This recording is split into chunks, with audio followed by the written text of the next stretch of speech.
मोक्षमार्गस्य नेतारं भित्तारं कर्म भूभृतां जातारं विश्वतत्त्वानां वन्दे तद्गुणलब्धये। तत्वार्थ सूत्र के तीसरे अध्याय में, जिसमें कि भूगोल और खगोल का वर्णन है, उसमें अपन ने 32 सूत्रों को देखा था। अब आखिरी के 7 सूत्रों को अपन देखेंगे। उसके पहले 24 सूत्र से अपन उनका पुनः एक बार उच्चारण कर लेते हैं। भरतः षड्विंशति पंचयोजन शतविस्तारः षट्चेकोनविंशति भागा योजनस्य।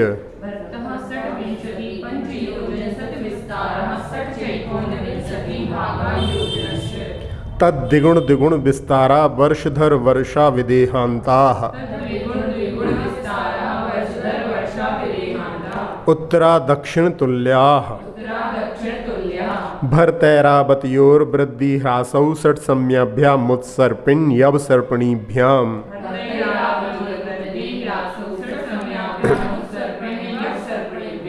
ताभ्याम् अपरा भूमयो वस्थिताः।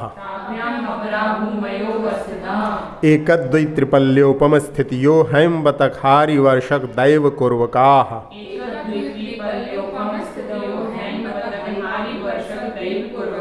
तथोत्तराः विदेहेषु संख्ये कालाः। भरतस्य विष्कम्भो जम्बूद्वीपस्य 90 भागः। हाँ, यहाँ तक का वर्णन हुआ था। आज के अपन सूत्र प्रारंभ करते हैं। यहाँ पर अपन ने भरत क्षेत्र की व्यवस्था जम्बूद्वीप संबंधी देख ली है।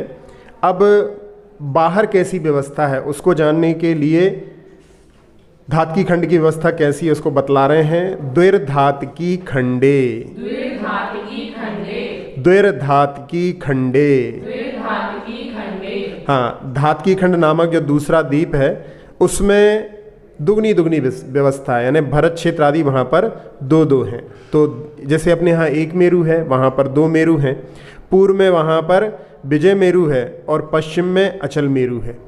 और साथ ही साथ में वहाँ पर जैसे अपने यहाँ पर जो व्यवस्था है उससे दुगनी व्यवस्था है। तो कैसे वो दुगनी व्यवस्था बनती है, तो वहाँ पर बीच में 2 पर्वत हैं जिनका नाम है ईश्वाकार पर्वत। उनके माध्यम से वो क्षेत्र 2 भागों में विभाजित हो जाता है। और जैसे अपन यहाँ पर देखें इसको, इसमें चित्र में, तो ये जो जम्बूद्वीप है और दूसरा धातकी खंड है, इसमें ऊपर और नीचे बीच बीच में ये 2 ईश्वाकार पर्वत हैं। इसके कारण में एक तरफ ये जो है पूर्व धातकी खंड कहलाएगा और एक तरफ पश्चिमी धातकी खंड कहलाएगा। तो इसमें क्या होता है, जैसी व्यवस्था अपने यहाँ पर एक मेरु के ऊपर नीचे थी, ऐसी ही व्यवस्था यहाँ पर एक मेरु के ऊपर नीचे, एक मेरु के ऊपर नीचे, ऐसी दुगनी व्यवस्था वहाँ पर बन जाती है। तो धातकी खंड में अपन देखेंगे तो वहाँ पर 2 भरत क्षेत्र हो जाएंगे, 2 हेमवत क्षेत्र, 2 हरि क्षेत्र, 2 विदेह क्षेत्र, 2 रम्य क्षेत्र, 2 हिरण्यवत क्षेत्र, 2 ऐरावत क्षेत्र। इसी प्रकार से पर्वत भी वहाँ पर 2 हिमवान पर्वत, महाहिमवान पर्वत, 2 निषद पर्वत, 2 नील पर्वत, 2 रुक्मी पर्वत, 2 शिखरी पर्वत। इस प्रकार से पहले ही बताया था कि जम्बू वृक्ष जहाँ पर है उसके कारण में, उत्तर कुरु में होने के कारण में उसको जम्बूद्वीप कहा जाता है। इसी प्रकार से धातकी का जहाँ वृक्ष है उसी जगह पर, उसके लिए इसको धातकी खंड कहा जाता है। और पुष्करवर जो आगे वाला सूत्र है उसमें वहाँ पर पुष्कर का वृक्ष है, इसलिए इसको पुष्करवर द्वीप कहते हैं। अब पुष्करवर द्वीप में भी दुगने का प्रसंग आने पर उसके विशेष अवधारणा के लिए अगला सूत्र का अवतार होता है। पुष्करार्धे च, पुष्करार्धे च। हाँ, अब यहाँ पर जैसी व्यवस्था जम्बूद्वीप से दुगनी धातकी खंड में है उतनी ही व्यवस्था पुष्करार्ध में भी है, यानी पूरे पुष्कर में नहीं, केवल पुष्कर के आधे में ऐसी ही व्यवस्था है जैसी धातकी खंड में है। तो यहाँ पर भी 2 मेरु हो जाएंगे। तो यहाँ जो पूर्व में है वो मंदर मेरु कहलाता है और पश्चिम में विद्युन्माली मेरु कहलाता है।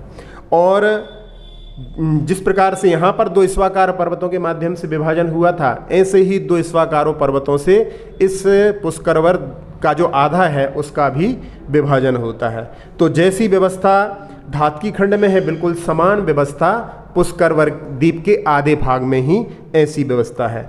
अब ये आधे भाग में ऐसी व्यवस्था क्यों है?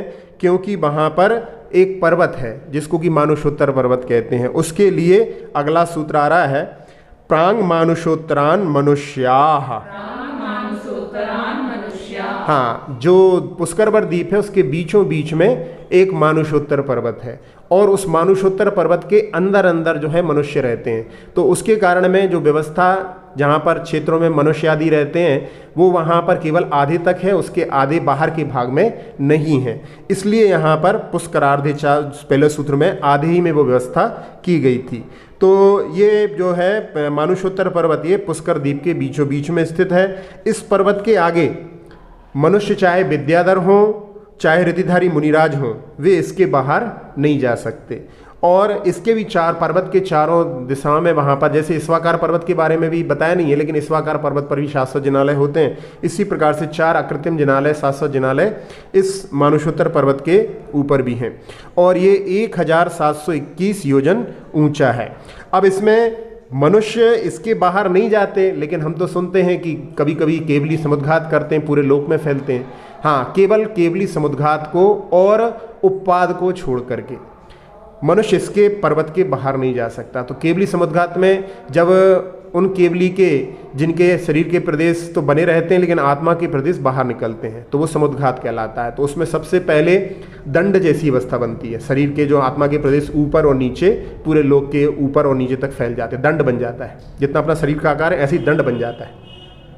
फिर उसके बाद में कपाट, दोनों दिशा में पूरा जो है कपाट जैसे दीवार जैसी बन जाती है। फिर इसके बाद में वो वहाँ पर प्रतर होता है तो पूरे लोक में फैल जाते हैं। लेकिन अभी वात वाले जो 3 वात वाले हैं उनमें आत्मा के प्रदेश नहीं है। फिर उसके बाद में बात वाले में भी फैल जाते हैं, वो लोक पूर्ण कहलाता है।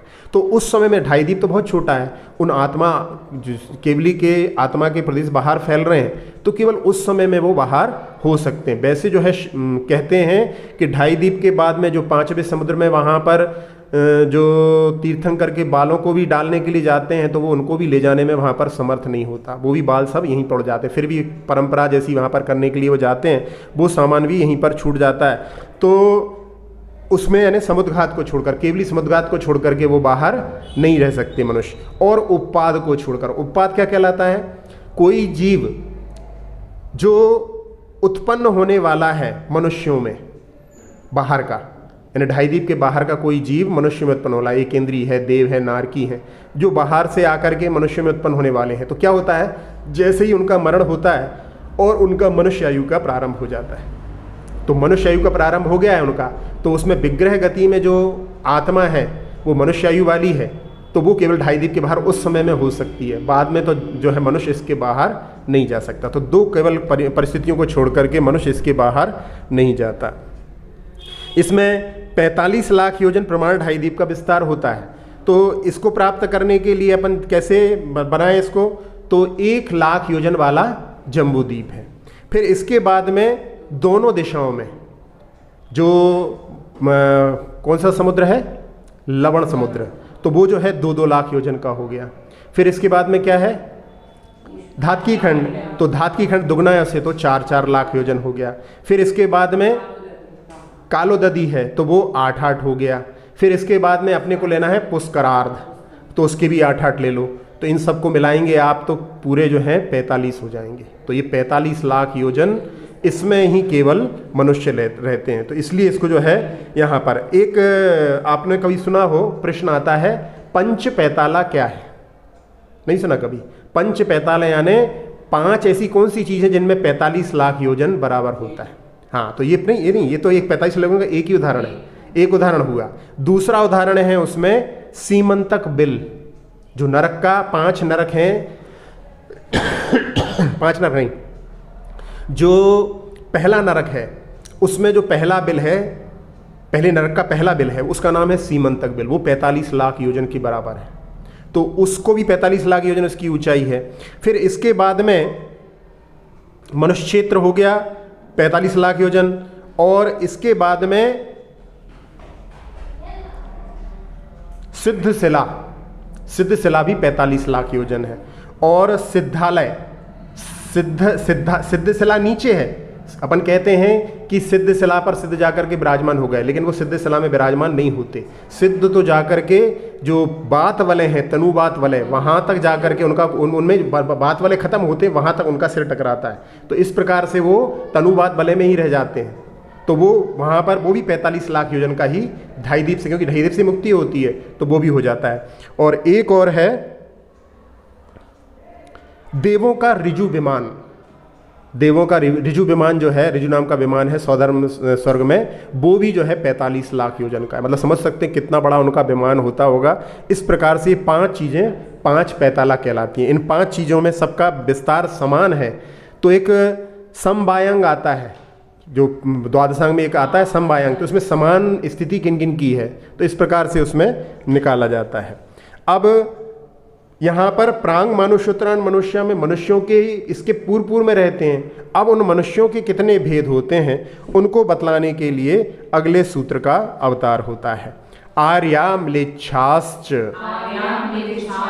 आर्या म्लेच्छाश्च। हाँ, आर्य और म्लेच्छ के भेद से मनुष्य 2 प्रकार के होते हैं। और चा शब्द से यहाँ पर सम्मूर्छन मनुष्य भी ले सकते हैं। सम्मूर्छन मनुष्य जो वहाँ पर दिखाई नहीं देते, ऐसे भी मनुष्य होते हैं। तो यहाँ आर्य और म्लेच्छ के भेद से 2 प्रकार के मनुष्य होते हैं। इसमें आर्य में जैसे इक्ष्वाकु वंश, हरिवंश, उग्रवंश, कुरुवंश आदि कुलों में उत्पन्न होने वाले आर्य कहलाते हैं। जिसमें विशेष बात यह है कि जहाँ पर आचार विचार शुद्ध होता है, वो जहाँ पर मांस मदिरा आदि का सेवन नहीं किया जाता है, वे आर्य कहलाते हैं। और म्लेच्छ जो धर्म क्रियाओं से रहित होते हैं, नीच गोत्र में उत्पन्न होते हैं, वे म्लेच्छ कहलाते हैं। फिर आर्य मनुष्य जो होते हैं उनके 2 भेद बताए जाते हैं। एक होते हैं रिद्धि प्राप्त आर्य और एक रिद्धि से रहित या अनरिद्धि प्राप्त आर्य। तो रिद्धि प्राप्त आर्य जो होते हैं उनमें मुनिराज जो रिद्धियों को प्राप्त कर लेते हैं, 64 रिद्धियों में भेद आते हैं। उनमें बुद्धि, क्रिया, विक्रिया, तप, बल, औषध, अक्षीण क्षेत्र आदि के भेद से जो है, रस आदि के भेद से 8 प्रकार की रिद्धियाँ होती हैं। तो उनके जो धारी होते हैं वो रिद्धि प्राप्त आर्य कहलाते हैं। और रिद्धि से रहित जो आर्य होते हैं उनको क्षेत्र आर्य, अच्छे क्षेत्रों में उत्पन्न होने वाले होते हैं। फिर जात्य आर्य, अच्छी जातियों में उत्पन्न होने वाले होते हैं। कर्म आर्य जो अच्छे कार्यों को करते हैं। फिर इसके बाद में दर्शन आर्य, चारित्र आर्य, इस प्रकार से ये 5 प्रकार के अनरिद्धि प्राप्त आर्य कहलाते हैं। म्लेच्छ में भी 2 प्रकार के होते हैं। एक अंतर्द्वीपज म्लेच्छ होते हैं और एक कर्मभूमिज म्लेच्छ होते हैं। तो अंतर्द्वीपज जो म्लेच्छ होते हैं उनमें 96 जो कुभोग भूमियाँ कहलाती हैं, उनमें उत्पन्न होने वाले जो जीव रहते हैं वो वहाँ पर म्लेच्छ कहलाते हैं। तो अंतर्द्वीपज म्लेच्छ कहलाते हैं। और कर्मभूमिज म्लेच्छ जो यवन, शक, भील, पुरंदर आदि होते हैं वो कर्मभूमिज म्लेच्छ कहलाते हैं। फिर इन जो आर्य और म्लेच्छ के भेद से मनुष्यों के भेद बता दिए। अब कर्म भूमियों का कथन करने के लिए अगले सूत्र का अवतार होता है। भरतैरावद विदेहाः कर्म भूम्यो न्यत्र देव कुरुत्तर कुरुभ्यः। हाँ, रू पे एक में रू बड़ी है, एक में छोटी है। तो देव कुरुत्तर और कुरुभ्यः, समझ में आ रहा है ना। एक में क्या है, देव कुरु, और उसमें उत्तर का ऊ मिल गया तो वो बड़ी रू हो गई। तो इसलिए वहां पर उच्चारण में स्पष्ट समझ में आना चाहिए, देव कुरुत्तर कुरुभ्यः। भरतैरावद विदेहा कर्म भूम्यो न्यत्र देव कुरुत्तर कुरुभ्यः।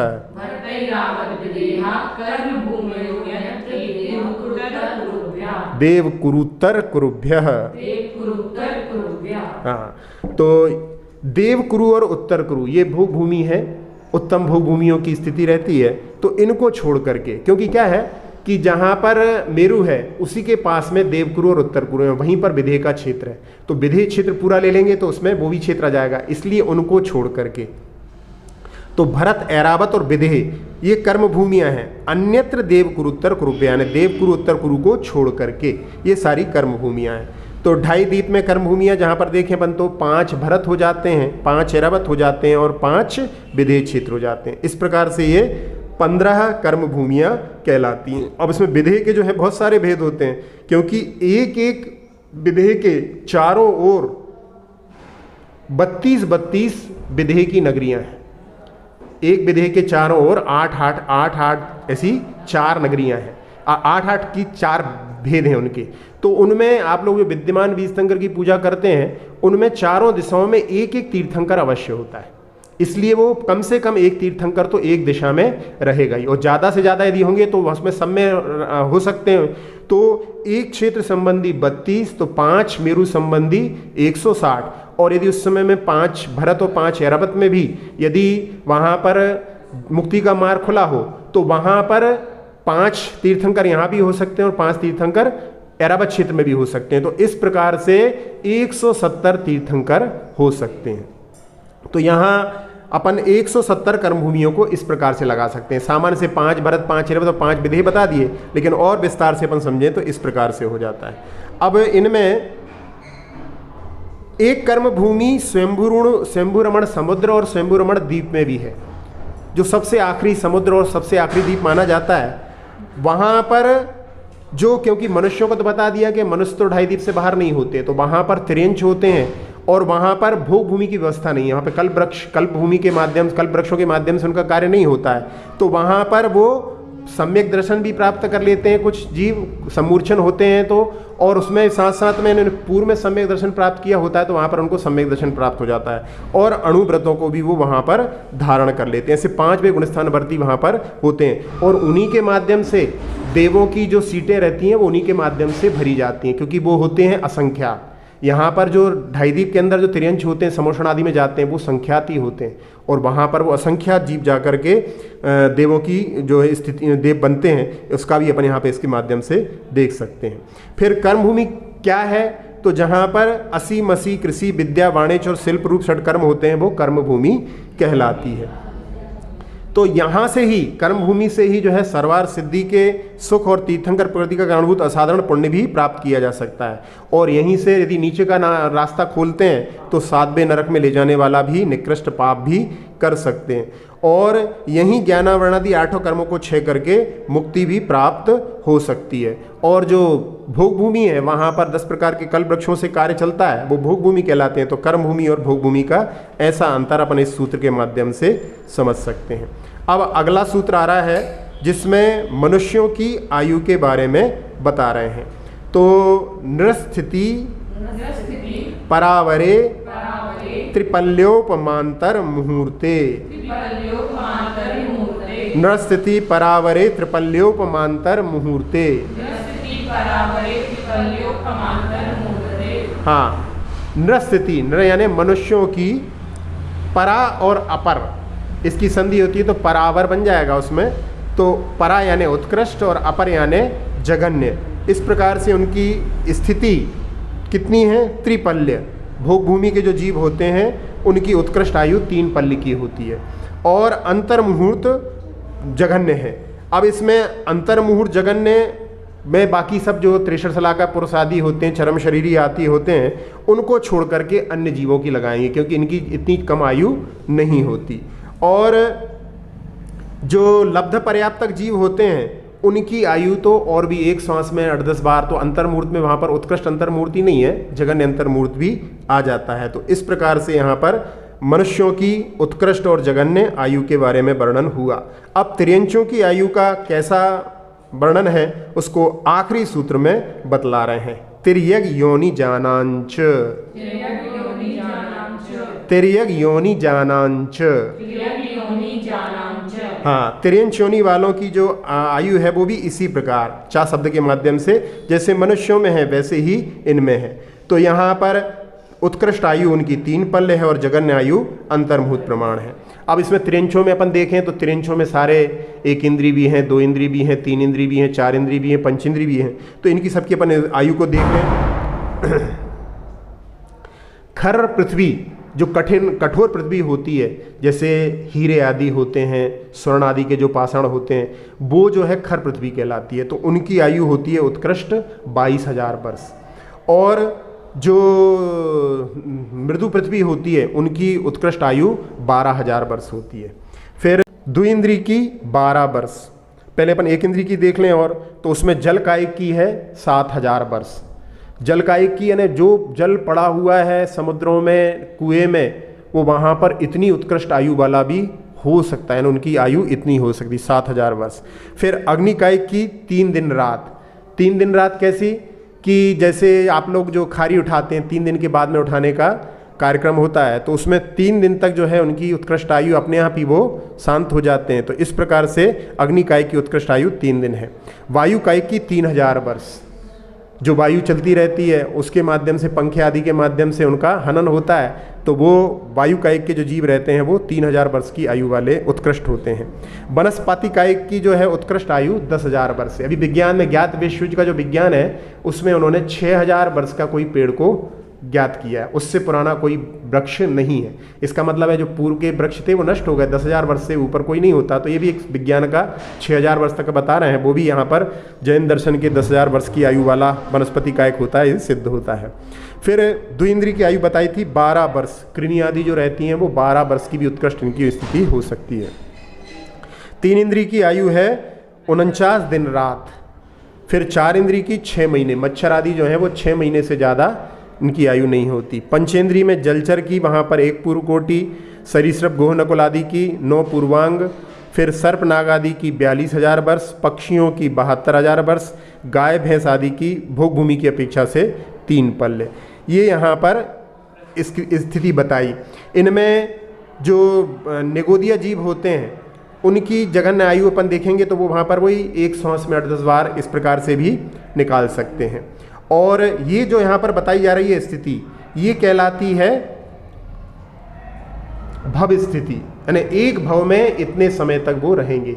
एक कहलाती है काय स्थिति। काय स्थिति यानी लगातार कोई एक इंद्रिय में उत्पन्न हो रहा हो, जैसे कोई जल से ही मर करके फिर जल में उत्पन्न हो गया, लगातार जल में उत्पन्न होता, वो उनकी काय स्थिति कहलाएगी। तो भव स्थिति काय स्थिति के भी भेद आते हैं। नरक और देव में वहाँ पर भव स्थिति और काय स्थिति बराबर होती है, क्योंकि आप लोगों को शायद मालूम होगा कि नरक में से मरने के बाद में पुनः नरक में उत्पन्न नहीं होते, देव मर करके कभी देव उत्पन्न नहीं होते। और साथ साथ ये भी है कि देव मर करके सीधे नरक नहीं जाते और नारकी मर करके सीधे देव पे नहीं जाते। तो उनकी जो स्थिति होती है वो काय स्थिति और भव स्थिति समान होती है, बाकी सब में इसमें अंतर हो सकता है। तो मनुष्य तिर्यंचों में लगातार यदि एक ही प्रकार से इसमें उत्पन्न होते रहें तो वहाँ पर जो है अलग स्थिति हो सकती है। तो मनुष्यों की स्थिति के बारे में पूर्व कोटि पृथक्त्व, हाँ, इतने समय तक वो जो है लगातार उसमें उत्पन्न हो सकते हैं। और उसमें आखिरी के समय में उसको उत्कृष्ट स्थिति बनाने के लिए आखिरी में भोग भूमि में ले जाते हैं,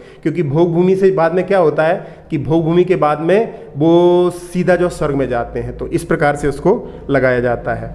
और तिर्यंचों में वहाँ पर असंख्यात पुद्गल परिवर्तन इतनी जो है उनकी स्थिति हो सकती है। यहाँ वनस्पति काय की अपेक्षा से यदि अपन लगाएंगे तो, और जो पृथ्वी कायक आदि हैं उनकी अपेक्षा से वहाँ पर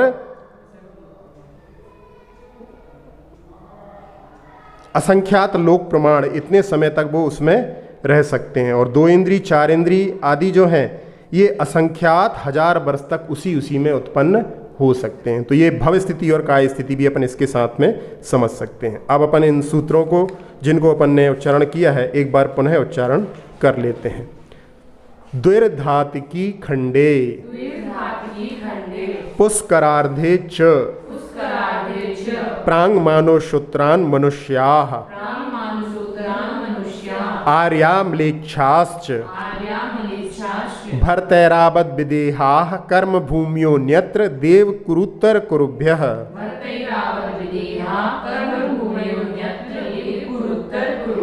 कुरुत्तर में नहीं आ रहा आप लोगों का।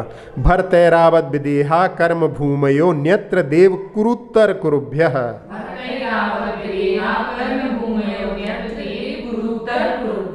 न स्थिति परावरे त्रिपल्योपमांतर मुहूर्ते तिर्यग योनि जानांच इति तत्वार सूत्रे मोक्ष शास्त्रे तृतीयोध्यायः नमो नमः। अब अपन इसके 39 सूत्रों को देखना चाहें तो पहले 6 सूत्रों में नरक का वर्णन है, जिसमें अपन और विस्तार से देख लें तो वहाँ पर नरकों की पृथ्वियों का वर्णन, उसमें वहाँ पर कितने बिल हैं उनका वर्णन, और उसके बाद में वहाँ पर लेश्य आदि कैसी होती है उनका वर्णन, फिर दूसरों के द्वारा उत्पन्न दुख वाले भी होते हैं, असुर कुमार के द्वारा भी होते हैं और उनकी उत्कृष्ट आयु। फिर 3 सूत्रों में जम्बू द्वीप आदि शुभ द्वीप आदि नाम समुद्र वाले द्वीप हैं। फिर उनका दूना दूना विस्तार है और एक दूसरे को घेरे हुए हैं। और जम्बू द्वीप के बीच में मेरू है, ये 1 लाख योजन वाला, इसका वर्णन। फिर 7 क्षेत्रों को, फिर उनको विभाजन करने वाले 6 पर्वत कैसे बने हुए हैं, उनमें मणि आदि लगी हैं। फिर उनके ऊपर तालाब हैं, तालाब की लंबाई चौड़ाई, फिर गहराई, फिर उनमें वहाँ पर पुष्प हैं, कमल हैं, और कमल में दुगने दुगने होते जाते हैं, और वहाँ पर रहने वाली देवियाँ। फिर 4 सूत्रों में नदियों का वर्णन है। तो 4 सूत्रों में नदियों के वर्णन में पहले 14 नदियों का, पूर्व में जाती हैं, पश्चिम में जाती हैं, और इनकी सहायक नदियाँ। फिर 3 सूत्रों में वहाँ पर भरत क्षेत्र का विस्तार, दुगने दुगने होते जाते हैं, ये वाला सूत्र था। और उसके बाद में वो उत्तर दक्षिण तुल्य वाला सूत्र, ये 3 सूत्र जो हैं इसके हैं। फिर इसके बाद में 5 सूत्रों में फिर भरत क्षेत्र में परिवर्तन होता है 6 कालों के माध्यम से। इसके अलावा सभी जगह पर भूमि स्थित रहती है।